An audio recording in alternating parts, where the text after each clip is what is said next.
Good morning, good afternoon, and good evening from here. Please subscribe to our YouTube channel to get our updates each time it drops. Biafra's struggle has entered very dangerous phase.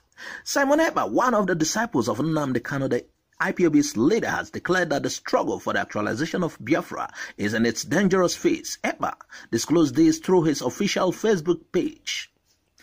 Recall that the IPOB's leader, Nnamdi Kanu, who has been in DSS detention up to now, was supposed to face trial last Monday, but due to some self-acclaimed logistics by the federal government, he didn't appear. Meanwhile, reports has it that the development triggered backlash from some concerned Nigerians who accused the federal government of deliberately postponing the trial to keep Kanu in detention. Simon Ekpa, Finnish, who had been silent for the while, said he is set to change the narrative of the current struggle, and his post reads that the Biafra struggle has entered the autopilot phase, a very dangerous phase that we have no control of what happens. We will continue with non-violence approach to achieve Biafra, says Masob.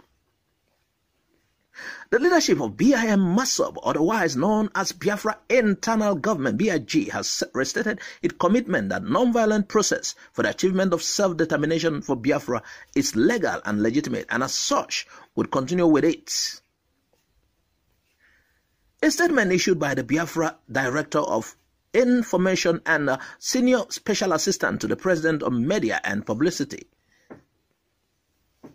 Elder Chris Mosha, said that self-determination was right of a country or a region or its people to the independent and to choose their own government and political system. It is not only natural and inalienable, but it is also articulated, recognized, and supported by the United Nations, which Nigeria is a signatory to, Mosha said. He further stressed that in the course of leading BIM Masob in the genuine quest for self-determination struggle, their non-violence members have become the constant target and victims of the state of Nigeria, a fact well documented by independent human rights bodies from May 23, 2000, with the killing of Mr. Gabriel Ogu and Joseph Okereke till April this year. While they condemned the frequent arrest of Biafrans, BIM Masob stated that the acts of human rights abuses perpetrated by the Nigerian state against their members over the past 22 years included public humiliation, aggression, torture, prolonged detention without trial, wrongful imprisonment, battery, assault, murder, and dispossession of property. He as well stressed it on the fact that this time is always done under orders and powers of the draconian regime of President Muhammadu Buhari, even while self-determination struggle for Biafra is being carried out in a very peaceful manner.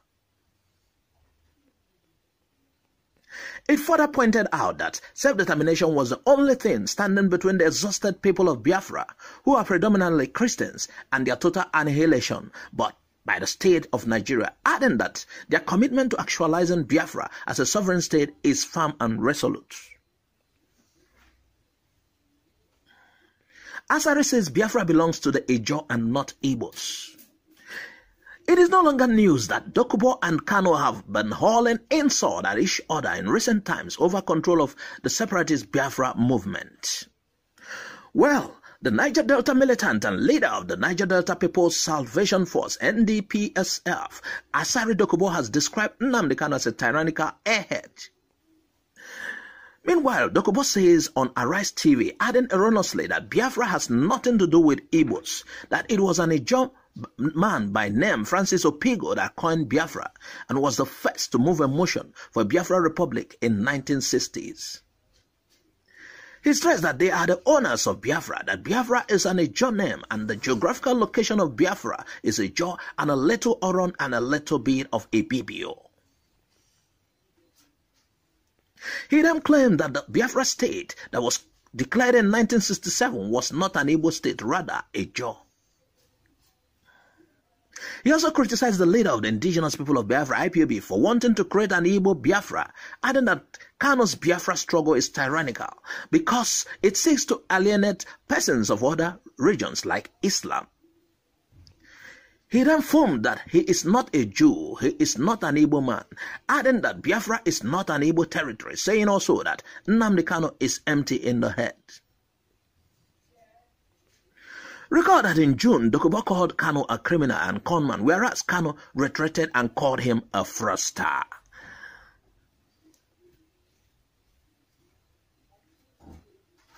Herdsmen demand 66 plots of land from Delta government to stop open grazing.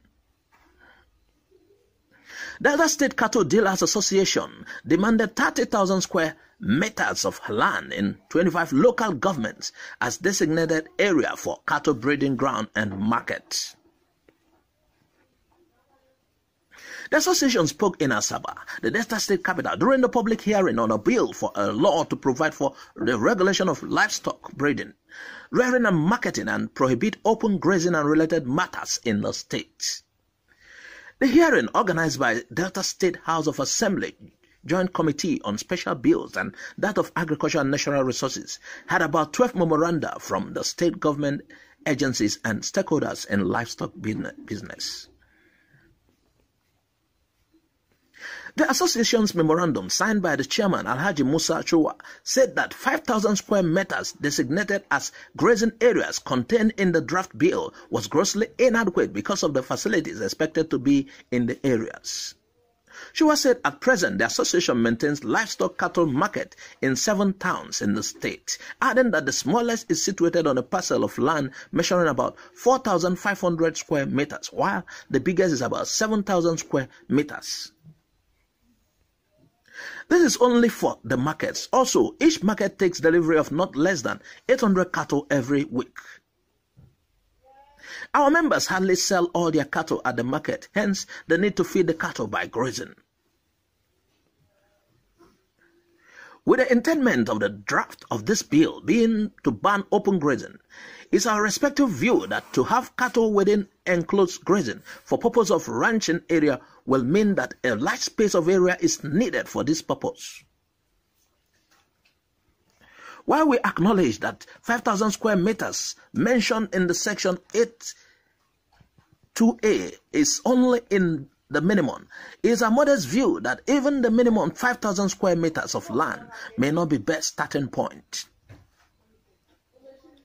We therefore recommend that to practically satisfy having an abattoir, veterinary clinic, livestock market, administrative office, and security posts as provided in Section 2B to G, Section 2A should provide that the designated area shall comprise a minimum of 30,000 square meters of land, he said.